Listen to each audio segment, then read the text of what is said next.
जय सिया राम दोस्तों। गणेश चतुर्थी आ रही है। 27 अगस्त 2025 को गणेश स्थापना की जाएगी सबके घरों में। जो भी लोग गणेश जी को आवाहन करते हैं और फिर उनकी पूजा करते हैं और विसर्जन करते हैं, तो 27 तारीख को गणेश स्थापना है। मैं इसलिए आई हूँ आपके पास क्योंकि अब गणेश चतुर्थी आ रही है, तो बहुत सारे ना लोग हर साल मैंने देखा है एक मैसेज फ्लोट होता है कि गणेश जी का विसर्जन नहीं करना चाहिए आपको, आप घर से गणेश जी को निकाल देते हैं और ये तो फेस्टिवल महाराष्ट्र का है और वहीं मनाया जाना चाहिए। और घर से गणेश जी को नहीं निकालते हैं क्योंकि हमें दिवाली पे उनकी पूजा करनी है। देखिए, सबका अपना अपना तरीका हो सकता है, अपनी अपनी सोच हो सकती है, लेकिन आपको ना सिग्निफिकेंस समझना ज़रूरी है कि what is the significance of विसर्जन। हम यहाँ गणेश जी को घर से नहीं निकाल रहे हैं, ठीक है। देखिए, इसमें 2-3 चीज़ें हैं जो मैं एक्सप्लेन करूँगी वन बाय वन। सबसे पहली चीज़ कि क्या आप गणेश जी को निकाल सकते हो कहीं से? पॉसिबल ही नहीं है। वो मूलाधार है, सर्वव्यापी है, हर जगह है, हर कण में है, ठीक है। जितनी मूर्तियाँ आपने घर में रखी हैं, हर मूर्ति में गणेश जी, ठीक है। जो मूर्ति हम लेके आते हैं उसमें आह्वान करते हैं गणेश जी का, उस मूर्ति में बुलाते हैं और हम ऐसा मानते हैं कि जब गणेश जी आते हैं तो वो घर की सारी नेगेटिविटी को एब्जॉर्ब कर लेते हैं और वो नेगेटिविटी हम घर से निकाल देते हैं। जाते टाइम वो चली जाती है, गणेश जी अपने साथ लेके चले जाते हैं नेगेटिविटी को।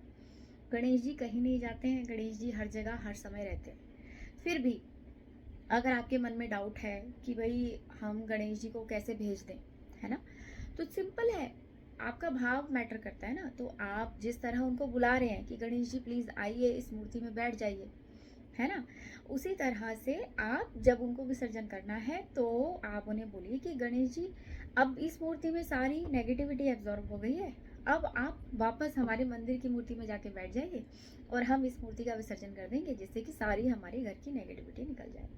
तो एक डाउट आपके मन से जो भी था वो इस तरह से नहीं रहेगा और आप खुशी खुशी ये त्यौहार मना पाओगे। दूसरी चीज़ ये आती है कि ये तो महाराष्ट्र का त्यौहार है, यहाँ नहीं मनाना चाहिए। भाई, महाराष्ट्र वाले दिवाली नहीं मनाते क्या? हर त्यौहार हर जगह मनाया जा सकता है। इट्स जस्ट दैट कि अगर आप बोलेंगे कि कार्तिकेय की पूजा तो साउथ में होती है, आप मत करो, तो ये ठीक नहीं है ना। आप कहेंगे नरसिंह भगवान की पूजा तो साउथ में होती है, आप मत करिए, वो नॉर्थ में नहीं करनी चाहिए। ऐसा नहीं होता है।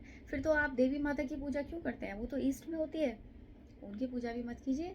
उनकी पूजा क्यों करते हैं आप? कन्या पूजन क्यों करते हैं? क्यों लाते हैं आप मूर्ति, उसकी स्थापना करते हैं, या फिर घर की मूर्ति को ही अलग से चौकी पे बिठाकर स्थापना करते हैं, माँ का आह्वान करते हैं, उनकी विशेष पूजा की जाती है नवरात्रि में और फिर उसके बाद उनको विसर्जित भी किया जाता है। तो आप मत कीजिए वो चीज़, क्योंकि वो तो ईस्ट का फेस्टिवल है, नॉर्थ वालों को करना नहीं चाहिए।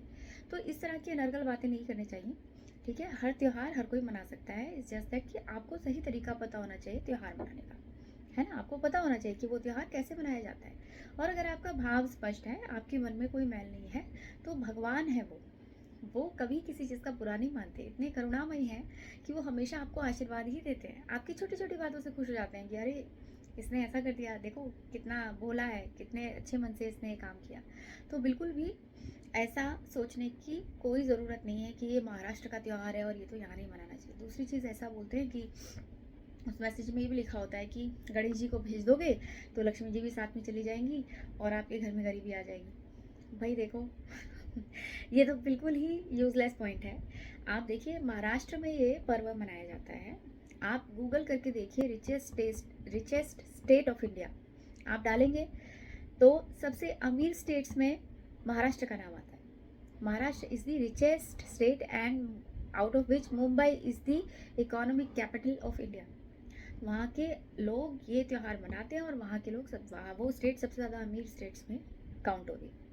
तो ये बिल्कुल बिल्कुल पॉइंटलेस तथ्य है कि भाई नहीं, लक्ष्मी जी नाराज़ हो जाएंगी, गणेश जी चले जाएंगे। तो इस तरह की किसी भी भ्रांति या भ्रम में नहीं पड़ना चाहिए आपको। सिग्निफिकेंस समझिए, क्यों हम गणेश जी को बुलाते हैं, क्यों हम उनका फिर विसर्जन करते हैं, कि इसका सिग्निफिकेंस क्या है।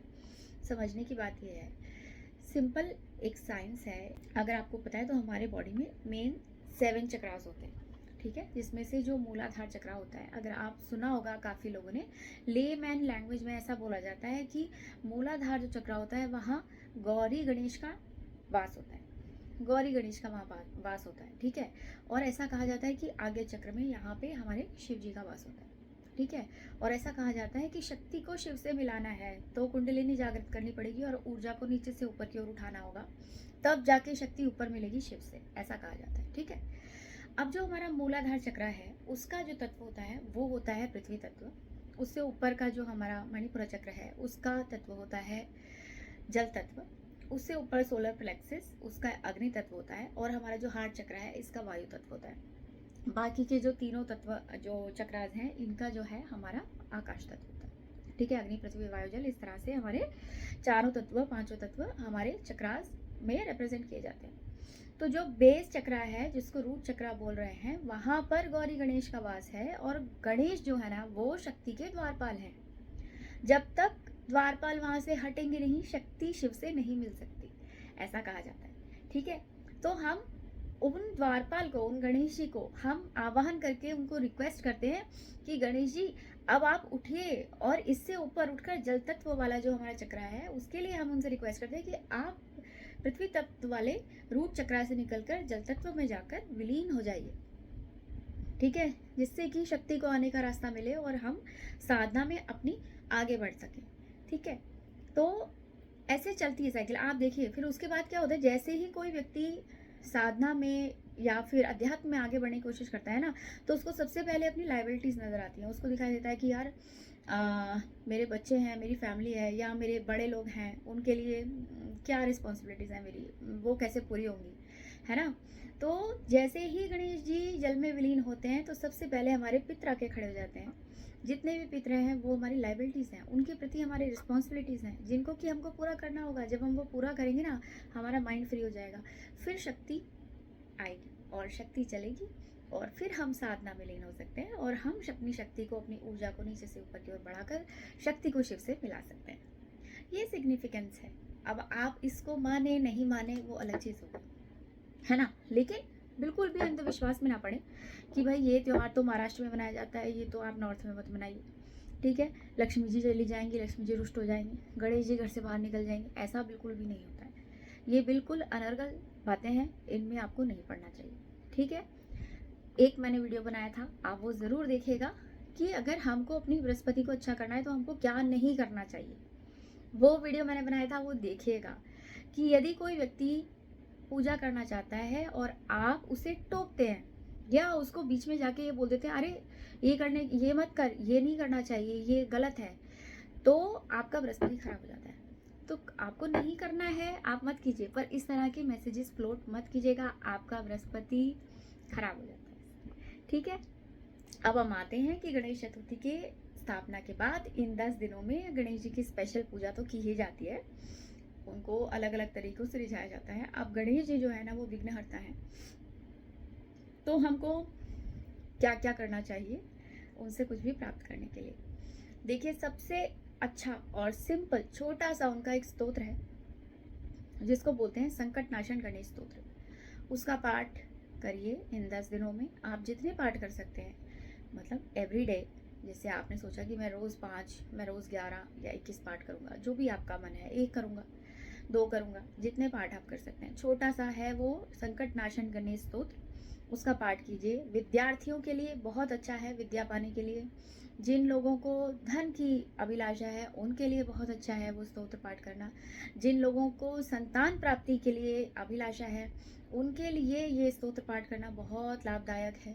और जो लोग अध्यात्म में उन्नति करना चाहते हैं, तरक्की करना चाहते हैं, उनके लिए भी ये स्तोत्र बहुत लाभदायक है, क्योंकि इसमें लाइन आती है विद्यार्थी लभते विद्याम, धनार्थी लभते धनम, पुत्रार्थी लभते पुत्रान, मोक्षार्थी लभते गतिम। तो जिसको जो चाहिए वो उसको गणेश जी देते हैं। इस संकट नाशन स्तोत्र का पाठ करने से बहुत ज़्यादा लाभ होता है। आप लोग संकट नाशन गणेश स्तोत्र का रोज़ पाठ कीजिए इन 10 दिनों में, और उसके बाद आप चाहें तो रोज़ कर सकते हैं कंटिन्यू, पर इन 10 दिनों में ज़रूर करें। इसके अलावा अगर आपको किसी भी चीज़ में हार्डल आ रहे हैं, मान लीजिए आपका विवाह नहीं हो रहा है या आपका कोई काम बनते बनते रुक जाता है, हर चीज़ में पहले हार्डल्स आती हैं, तो आपको गणेश जी का जो बीज मंत्र है गंग, उसको यूज़ करके ओम गंग गणपतये नमः इस मंत्र का रुद्राक्ष की माला से जाप करना चाहिए। और रोज़ जाप कीजिए, अपनी यथाशक्ति जितनी माला आप जाप कर सकते हो उतनी माला जाप कीजिए और गणेश जी का आशीर्वाद पाइए। जो भी हर्डल्स आ रहे हैं वो सभी दूर होंगे, ठीक है। तो इतना कीजिए, और भी इस तरह की जानकारी पाने के लिए जुड़िए मेरे साथ। इस वीडियो को ज़्यादा से ज़्यादा शेयर कीजिए और सब्सक्राइब कीजिए मेरा चैनल। और जो भी आपको ये मैसेज फॉरवर्ड करे ना कि भाई ये तो महाराष्ट्र का त्योहार है और गणेश जी को विसर्जित नहीं करते, आप उनको ये वीडियो ज़रूर शेयर कीजिएगा और ज़्यादा से ज़्यादा शेयर कीजिए इस वीडियो को। और सब्सक्राइब कीजिए मेरा चैनल, लाइक कीजिए इस वीडियो को, कमेंट कीजिए। बहुत बहुत धन्यवाद। जय श्री राम।